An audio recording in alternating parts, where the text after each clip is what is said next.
Hey, what's going on, everybody? It is Tuesday, January 1st. That means that it's time for Tactics Tuesday. I haven't been around in a couple weeks because I've been, or actually, I think a week, because I was in Michigan with my family for Christmas. I think that I told you that I wasn't going to be on until after today. But, I think it's important for me to get on today. I know a lot of us have set goals for the year, and I want to talk about something that I think is really, really important to setting the table for the next upcoming year. And I want to talk about marketing and the difference between paid marketing and free marketing and the intention of both of them, because I think it's really important to separate them out. And I think we're at this interesting time where everybody now has been exposed to paid marketing for a bit now, meaning the Facebook and Instagram or YouTube ads that you can run. So I think that that's an important strategy. But what I see is people treating their free content like it's, hey Debbie, how are you? Like it is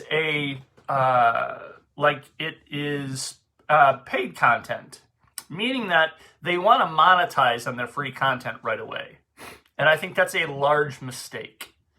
I think your free content should be brand building. It should be educating. It should be entertaining. It should be inspiring. It should be done with the intention of service. It needs to be done consistent. So, and I think the more consistent you are with it, the better. But I think you need to figure out what that scalable is for you.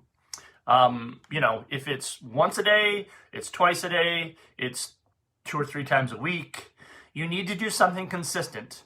Like I started this show last year with the intention of showing up for a half hour every Tuesday and talking about things that I hope will have you be able to create a sustainable practice, a comfortable living, and a practice filled with true fans.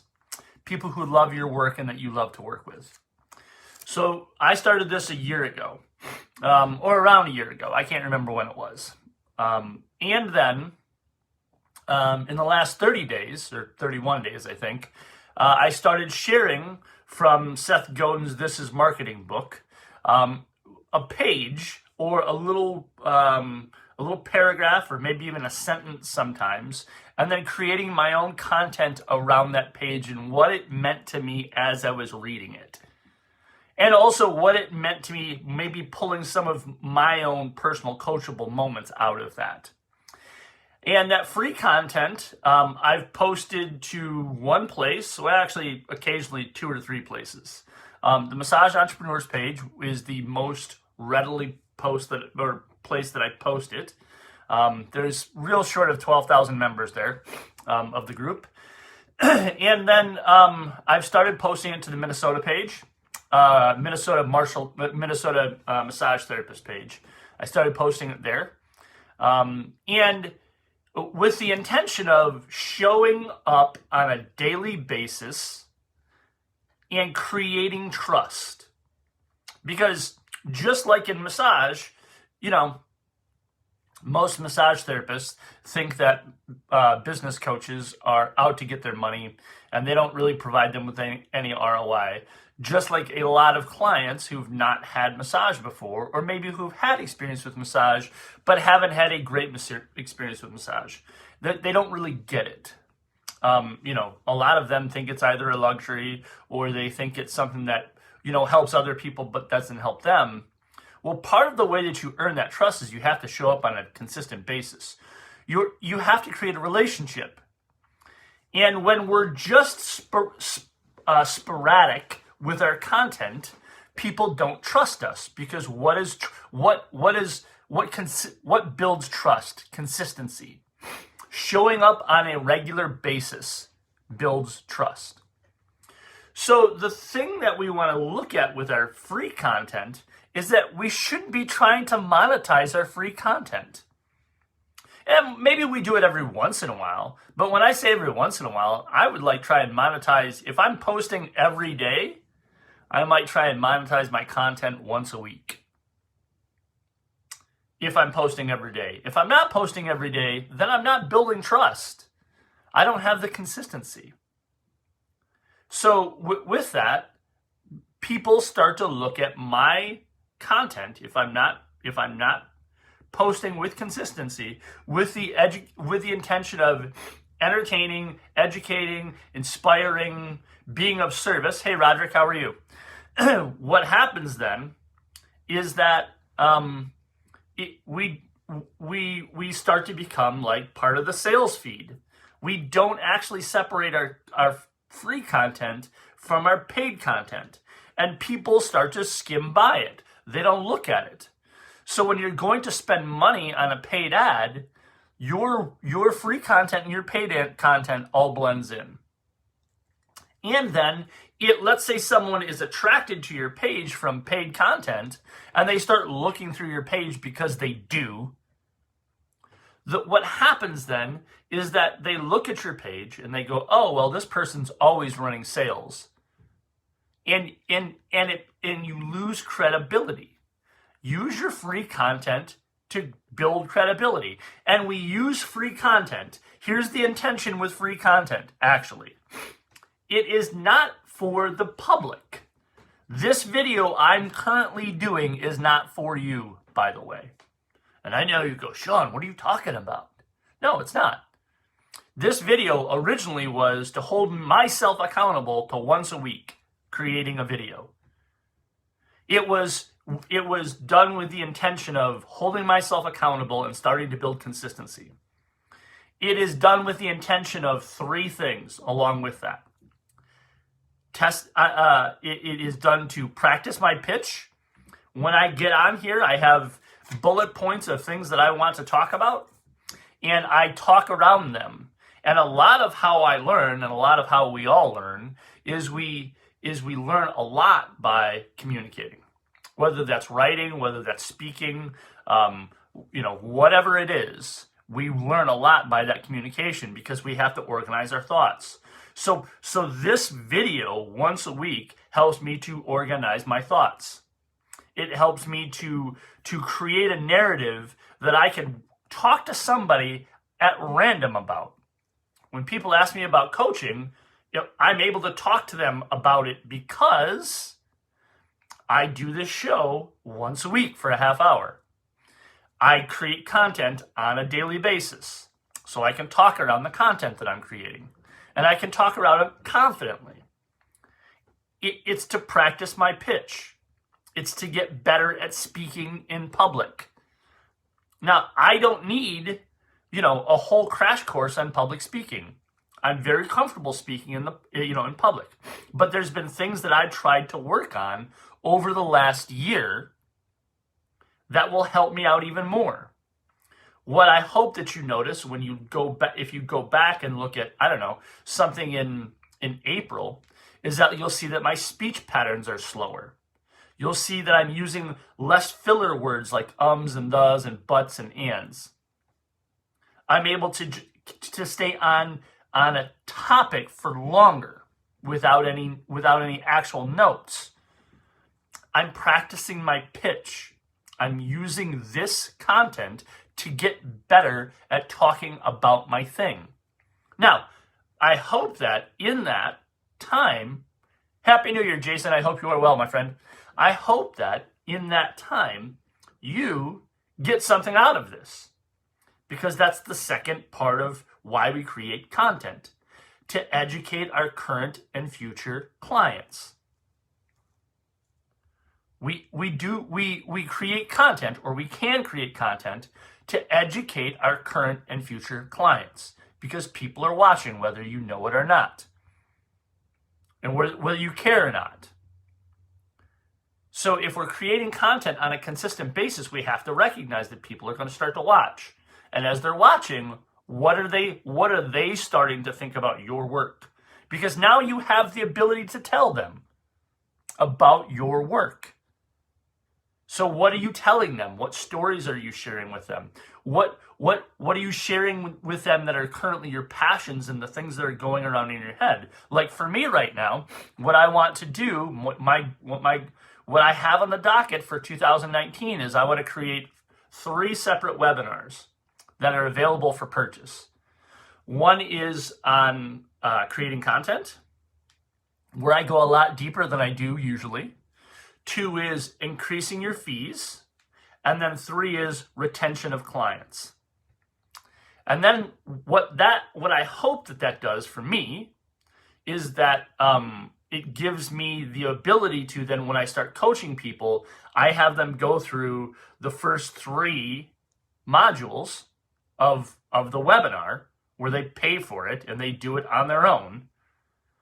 That gives them, and they do it at a lower cost than what I would do for them in coaching.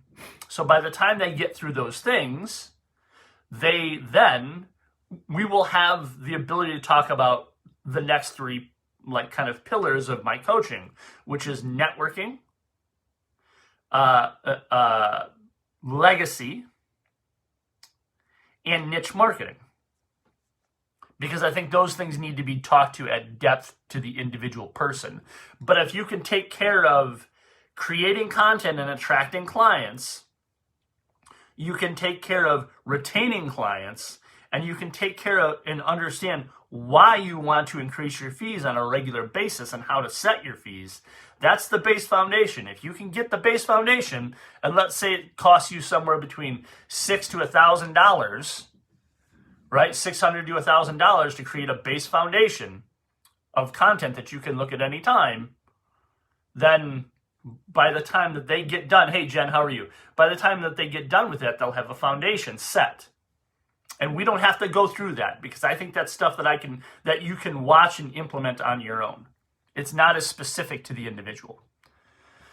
So as I'm creating content, and what I'm doing when I'm creating content, because I want you to use this as a case study. This isn't a sales pitch, by the way.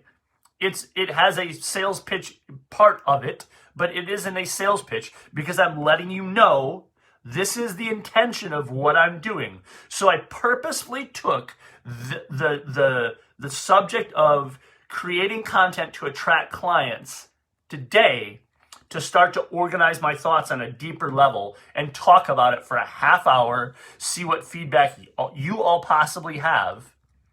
And that allows me to not only practice my pitch, but it allows me to do the third thing as well. I'm practicing my pitch. I'm educating you on some things that are going on in my head, and it allows me to do the third thing, which is test the market. I want to see what all of your responses, if there is any to it. When I share it to the Massage Entrepreneurs group, what do they say? When I share it to the Minnesota group, what do they say? When I take and save the video, upload it to YouTube, and then share it to LinkedIn, because that's another strategy that I'm going to work on in 2019, is getting better at LinkedIn. Vaynerchuk talks about LinkedIn being the best place for organic B2B reach. Well, this thing here is a B2B reach. I'm looking to go business to business.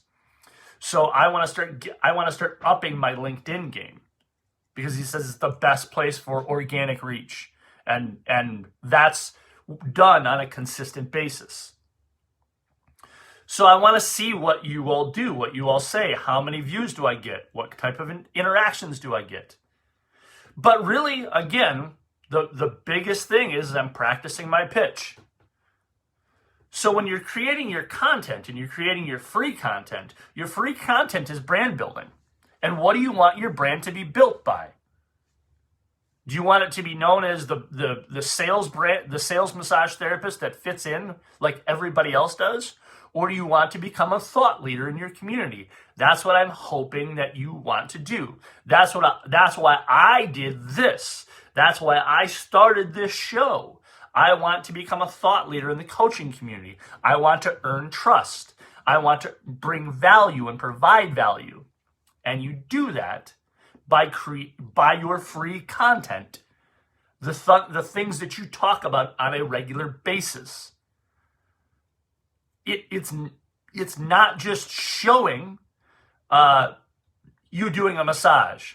It's not just showing that you have appointments available. It's not just posting about how your packages and how cheap they are or they aren't. It's talking about the reason that you do your work, your own backstory. It's personalizing. That's what a brand is. A brand, it's the thing that separates Levi's and AG both make pants. Or Levi's and Joe's, or Levi's and True Religion, or Levi's and Wrangler all make jeans. Now, the story that the brand tells about each jean is independent to each jean. And also, with those things, they have different models of jeans. So each style actually is a completely different jean. It's a completely different marketing tactic. Now, we don't have to do that, and I don't think as solar practitioners that we should do that. I think what we do is we do what my coach, my jiu-jitsu coach says, jack of all trades, master of none, master of few, and jack everyone. I think we get really good at, 1 to 3 modalities, and we make that our work, and we make it individually our work. And part of how we do that, and part of how we get known for that, is we create free content around it. If you're not happy with the type of clients that you attract, you have to ask yourself why. How are you getting your clients? Are you operating like a big box practice, but you're only one practitioner? Are you operating like you have, $5,000 to $10,000 a month for a marketing budget, but you have zero? How are you operating? What are you talking about in your brand? If you're not getting the type of clients that you want, you have to put the responsibility on yourself as well. Who are you allowing into your practice? Each person that you allow into your practice has the potential to be a negative or positive impact on your practice.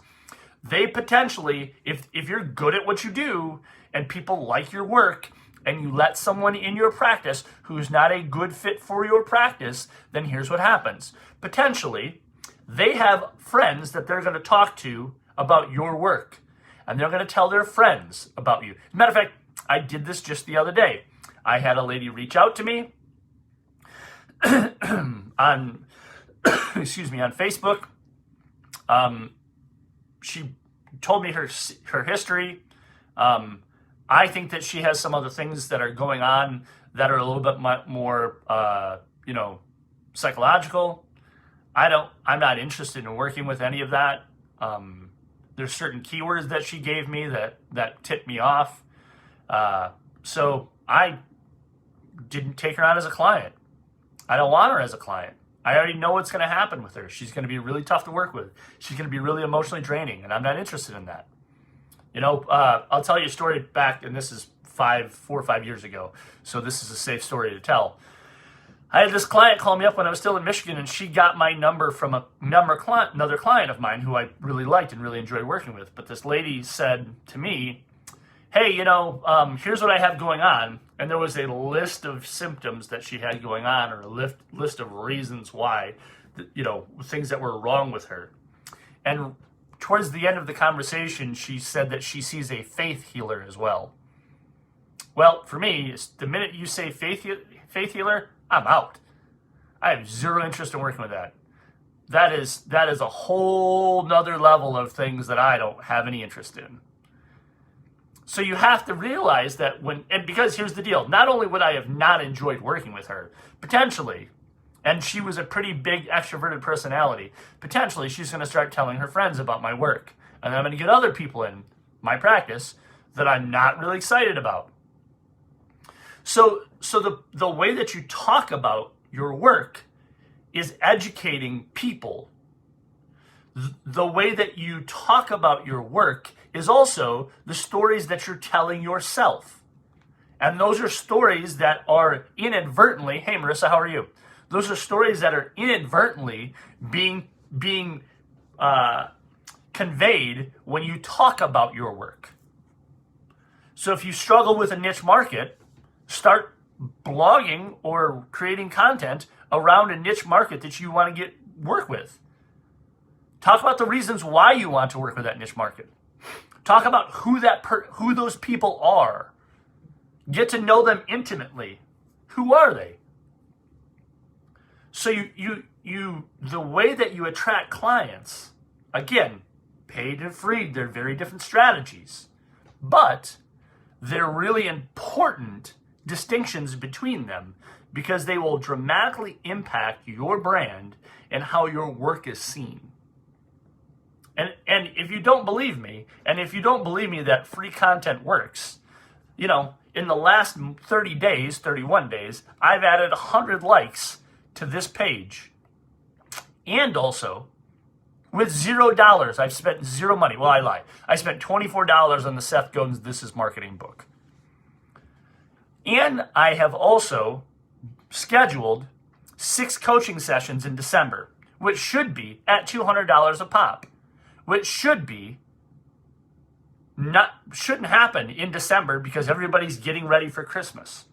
But what I have done for those 6 people who scheduled coaching calls, I have provided them with enough value, and I have given them enough to where they want to come work with me. So think about that for a moment. I have zero money out, $24. I'll take netting $1,200 on a $24 investment every day of the week. I've added 100 likes. I've added 100 people on this page who are interested in what I'm doing. You all have the same potential for that. You all can do the same thing. So you know what you do? What I started to do. Here's what you could do. Take a book. I'll grab a book. This book. So I could take this book because I hope we all read still, right? I hope we all are doing something to educate ourselves, or take a video on YouTube that you're watching, or take a blog post of someone else's. And here's what you can do. So this is Movement Matters by Katie Bowman. I think Katie's got really good stuff, by the way. So I could do, like she's talking about, a similar leverage model was used to calculate which made work. I could take this picture right here. Highlight some of it, right? And then create content around it. And I could post about it. And I could take this book, which costs $17.95, and for the next possible, 212 days, I could create content around this book for 212 days. Honestly, I could probably create content around this book for 400 days. You want to change the narrative of how your work is seen? Create 400 posts based on something that you believe in. And also, watch how you think about your work change. Watch the conversations that you have about your work change. It's not that hard, and it doesn't take that much work.